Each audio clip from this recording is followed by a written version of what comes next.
भाई जो गुरु वचन पे डट गे, कट गे फंद 84 के। अध्याय गरुड़ बोध का सारांश। कबीर सागर में 11वां अध्याय गरुड़ बोध पृष्ठ 65-625 पर है। परमेश्वर कबीर जी ने धर्मदास जी को बताया कि मैंने विष्णु जी के वाहन पक्षी राज गरुड़ जी को उपदेश दिया। किसने?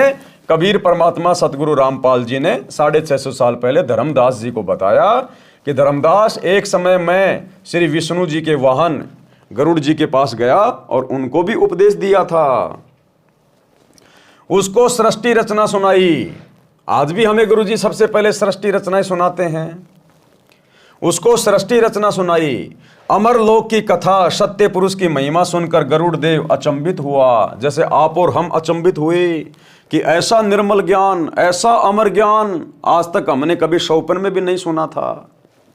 अपने कानों पर विश्वास नहीं कर रहे थे, मन मन में विचार कर रहे थे कि मैं आज यह क्या सुन रहा हूं। मैं कोई स्वप्न तो नहीं देख रहा हूं, मैं किसी अन्य देश में तो नहीं चला गया हूं। जो देश और परमात्मा मैंने सुना है वह जैसे मेरे सामने चलचित्र रूप में चल रहा है। यानी जैसे जैसे गुरुदेव भगवान गरुड़ जी को कथा सुना रहे थे तो गरुड़ के मन में कल्पनाएं बन रही थी कि ऐसा सतलोक है, ऐसे मकान है, ऐसे विमान है, इतने सुख हैं। तो साथ में गरुड़ जी कल्पना करते जा रहे थे। जब गरुड़ देव इन ख्यालों में खोए थे तब मैंने कहा, किसने? कबीर परमेश्वर सतगुरु रामपाल जी भगवान ने।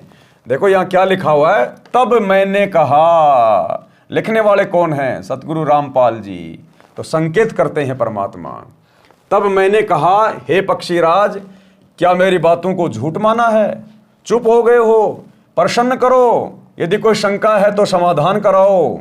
यदि आपको मेरी वाणी से दुख हुआ है तो क्षमा करो। मेरे इन वचनों को सुनकर खगेश यानी पक्षीराज गरुड़ की आंखें भर आई और बोले कि हे देव, आप कौन हैं? क्या बोला गरुड़ कबीर परमात्मा से कि आप कौन हैं? आपका उद्देश्य क्या है? यानी आप ये कथा मुझे क्यों सुना रहे हो? आपका मकसद क्या है? इतनी कड़वी सच्चाई बताई है जो हजम नहीं हो पा रही है। भाई और बहनों, इसलिए गुरुदेव कहते हैं कि तुम विशेष आत्मा हो, तुम्हारे समान तो ब्रह्मा विष्णु महेश भी नहीं है। आप और हमारे लिए कहते हैं गुरुदेव, क्योंकि जो अधिकारी आत्मा होती है वो आत्मा गुरुदेव से कड़वी सच्चाई सुनकर, ये अमर ज्ञान सुनकर, ऐसा नहीं है कि वो हजम नहीं कर पाएगी, फर्क ही नहीं पड़ेगा उस भगत को और एक क्षण में सारी मर्यादा तोड़ देगा समाज की, तिनके की तरह तोड़ के फेंक देगा। जो अधिकारी भगत होता है उसको ऐसा नहीं लगेगा कि ऐसी बातें क्यों बोल रहे हैं, देवी देवताओं का अपमान क्यों कर रहे हैं, हमारे हिंदू धर्म की तोहिन क्यों कर रहे हैं, कबीर कौन सा भगवान हो गया, ब्रह्मा विष्णु महेश को छोटा बता रहा है। इस प्रकार के सवाल जवाब वही आत्मा करेगी, उसी के मन में ये उठक पटक आती है जो आत्मा पिछले संस्कारों से कमजोर होती है।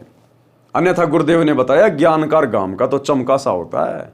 जो परमात्मा की युगों युगों से भक्ति करती हुई आ रही आत्मा होती है ना, जो पूर्णतया मोक्ष के अधिकारी होती है, वो आत्मा ज्यादा सवाल जवाब नहीं करती। वो तो उन सत्संगों को सुनकर ऐसा समझेगी कि जैसे मैंने पहले सुन रखा है, आज किसी ने मेरी धूल हटा दी है, वो जाड़ा हटा दिया है। जो अज्ञान का जाड़ा, अज्ञान की धूल मेरे दिमाग में पड़ी हुई थी, उसको तो तुरंत स्वीकार हो जाएगा कि जो संत जी कह रहे हैं बिल्कुल सत्य है। कोई सवाल जवाब नहीं, कोई मन में दोष नहीं, तुरंत नाम दीक्षा लेगा और अपनी भक्ति करेगा। लेकिन गरुड़ जी को थोड़ा सा अटपटा लगा कि इतनी कड़वी सच्चाई बताई है जो हजम नहीं हो पा रही है। जो आपने अमरलोक में अमर परमेश्वर बताया है, यदि यह सत्य है तो हमें धोखे में रखा गया है। यदि ये बात असत्य है तो आप निंदा के पात्र हैं, अपराधी हैं। यदि सत्य है तो गरुड़ आपका दास खास है, और यदि ये बात सत्य है तो ये गरुड़ विष्णु का वाहन आज ही आपका दास बनने को तैयार है। परमेश्वर कबीर जी ने धर्मदास जी को बताया कि मैंने कहा, हे गरुड़ देव, जो शंका आपको हुई है ये स्वाभाविक है, परंतु आपने संयम से काम लिया, ये आपकी मानता है।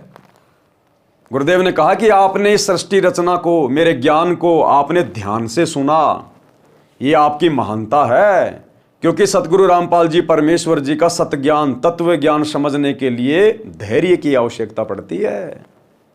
तो कहते हैं वो आत्मा महान होती है जो पहले पूरी बात को सुनती है, पूरी कथा को सुनती है, पूरी सृष्टि रचना को जो सुन लेगा, कहते हैं वो महान आत्मा है। सुनेगा तभी तो समझ में आएगा। परंतु आपने संयम से काम लिया, ये आपकी महानता है। परंतु मैं जो आपको अमर पुरुष तथा सत्य लोक की जानकारी दे रहा हूं वह परम सत्य है।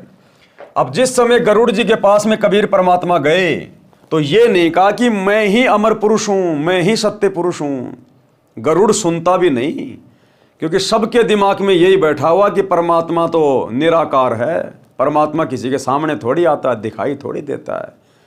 तो हर बार ये कबीर भगवान सतगुरु रामपाल जी इसी विधि का प्रयोग करते हैं, अपने आप को छुपाते हैं, केवल अपने आप को एक गुरु साबित करते हैं और अमर पुरुष कह के, सत्य पुरुष कह के, कबीर भगवान कह के अपने से अन्य को परमात्मा बताते हैं ताकि आत्माएं ज्ञान को सुने।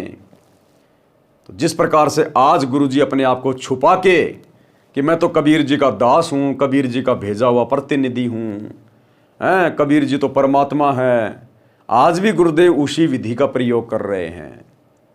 क्योंकि 21 ब्रह्मांड में चाहे कोई गरुड़ देव हो, चाहे ब्रह्मा विष्णु महेश हो, चाहे पृथ्वी का प्राणी हो, सब के सब जीव हैं, सबकी जीव बुद्धि है। ये कड़वी सच्चाई इतनी आसानी से जीव स्वीकार नहीं करता। इसलिए गुरुदेव अपने आप को परमात्मा से अन्य बताकर और ये ज्ञान हम तक पहुंचाते हैं। परंतु आपने संयम से काम लिया, ये आपकी महानता है। परंतु मैं जो आपको अमर पुरुष तथा सत्यलोक की जानकारी दे रहा हूं वह परम सत्य है। मेरा नाम कबीर है, मैं उसी अमरलोक का निवासी हूं। ये नहीं कहा कि मैं भगवान हूं, मैं परमात्मा हूं। क्या कहा? मेरा नाम कबीर है और मैं उसी अमरलोक का निवासी हूं, कि मैं उसी अमरलोक में, उस अमर पुरुष के लोक में रहने वाला हूं। मैं वहीं से चल के आया हूं। जैसे 650 साल पहले भी तो यही कहा करते थे कि मेरा नाम कबीर है और मेरे को सत्य पुरुष ने भेजा है। तो गरुड़ को भी तो यही कहा कि मेरा नाम कबीर है और मैं उसी सतलोक से चल के आया हूं, मैं वहीं का निवासी हूं। ये नहीं कहा कि मैं ही हूं वो परमात्मा, वो तो आगे जाके बताएंगे गरुड़ को। मेरा नाम कबीर है, मैं उसी अमरलोक का निवासी हूं। आपको काल ब्रह्म ने भ्रमित कर रखा है, ये ज्ञान ब्रह्मा विष्णु तथा शिव जी को भी नहीं है। आप विचार करो गरुड़ जी, जीव का जन्म होता है, आनंद से रहने लगता है, परिवार विस्तार होता है, उसके पालन पोषण में सांसारिक परंपराओं का निर्वाह करते करते वृद्ध हो जाता है। जिस परिवार को देख देख कर अपने को धन्य मानता है, उसी परिवार को त्याग कर संसार छोड़कर मजबूरन जाना पड़ता है। स्वयं भी रो रहा है, अंतिम श्वास गिन रहा है, परिवार भी दुखी है। ये क्या रीति है? क्या ये उचित है? गरुड़ देव बोले, हे कबीर देव, ये तो संसार का विधान है। जन्मा है तो मरना भी है। परमेश्वर जी ने कहा कि क्या कोई मरना चाहता है?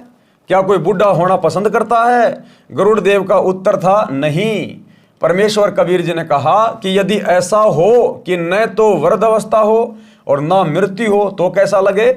गरुड़ देव जी ने कहा कि कहना ही क्या, ऐसा हो जाए तो आनंद हो जाए।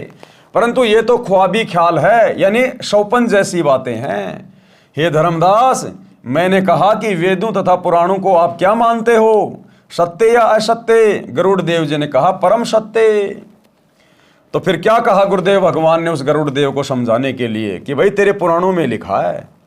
देवी पुराण के 3 स्कंद में स्वयं विष्णु जी ने कहा है कि हे माता, तुम शुद्ध स्वरूपा हो, ये सारा संसार तुम्ही से उद्भासित हो रहा है।